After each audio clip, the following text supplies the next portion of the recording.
CotC, they did release Mydia after Black Knight and Black Maiden because there is probably some people that doesn't have enough rubies to get all the characters, so they might have to spend, which is good for them, not for the players.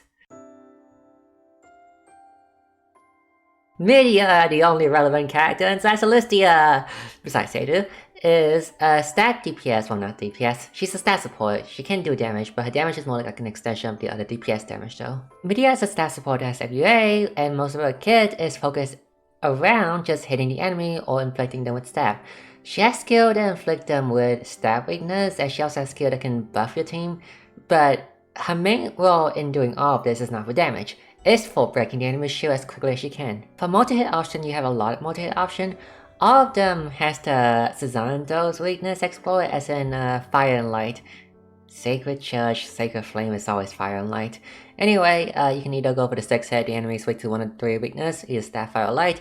The 4 hit, the enemy is not weak to either of them, so you can break the enemy's shield regardless of whatever they have. Or the AoE skill, which is hopefully the enemy is weak to 1 of them. But the AoE skill is also nice too because it has healing and barrier, which is nice when you need some burst healing when you already have regen. Yeah, skill wise, it is a useful skill thankfully because you don't have to wait till turn 8 to use it, and it's an AoE skill that actually does decent damage.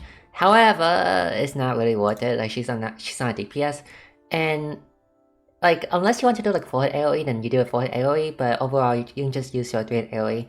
It's fine not to use EX skill, but it is there and it's an option, and it's not a bad option if you want to use it. For passive, and for her main thing, for 2 main things that Mydias know about, whenever an ally hit a weakness, okay? Not like Hyuja, where you need to use a bow attack, not like CotC, where you need to use an axe attack. Whenever you hit an enemy weakness, Mydia will do a 2-hit stab FUA, actually not Mydia, the ally will do a 2-hit stab FUA of 2 times 100 potency. And specified here is the ally, not Mydia. If this was Mydia, it should be like Erica EX, and Erica EX damage from FUA sucks because it's scale off her own stat, which is bad. Scaling out the DPS stat is way better for an FUA, and this benefit from attack buff, damage buff, all the buff that the main DPS have, and potency buff. So you know like Potus has like 200% potency up and Kind has like 120%. Well, those potency up and now the stat buff that they have all apply to Mydia FUA right here. So this FUA would do quite a lot of damage with those DPS. Oh, and also the 2-hit is shield breaking. It's 2-hit where I hit Fire and Light. It's gonna hit a lot of shield in the process. Her other 2 passive focusing on supporting damage which is not as important as her FUA skill. One is a grant front row attack buff stack damage up and damage cap up, which is nice. Damage cap up was nice, that damage was kind of useless except for her. But it's not really needed, but it is a passive anyway. Torch point passive, grant active passive stat damage up, which isn't really that useful. Like the reason why I specify like that she's hitting any weakness instead of just using a stab attack is because Mydia feel like a stab support similar to casting Hyuja, but her FUA condition is so different. Like you would expect a stab focused support unit to be like having a FUA that trigger out by stab attack, not by hitting any weakness. Because like she's hitting any weakness, she's not a stat support. Well, she can be a stat support, except stab isn't really that good, so a support isn't enough.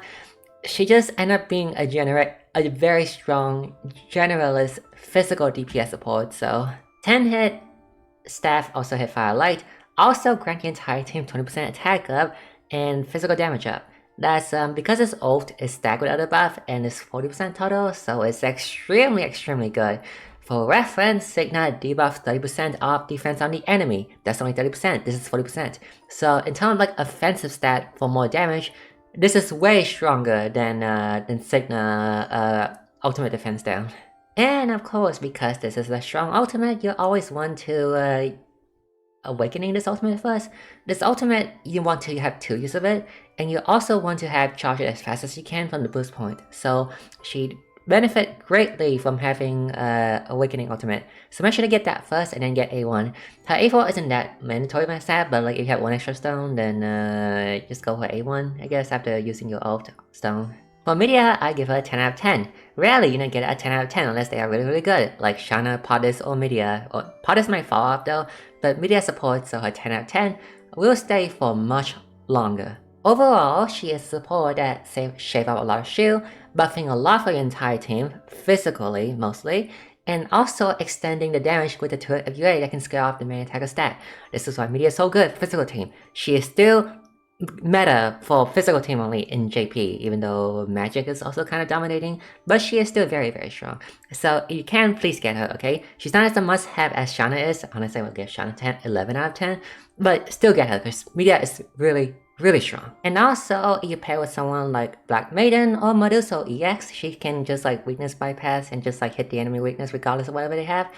And you can always make it the breaker and put the accessory debuff on her. Break the enemy with a 10-hit ultimate, debuff the enemy with the accessory debuff, and then she will lead your way for your team, for your DPS, to do a massive, massive damage.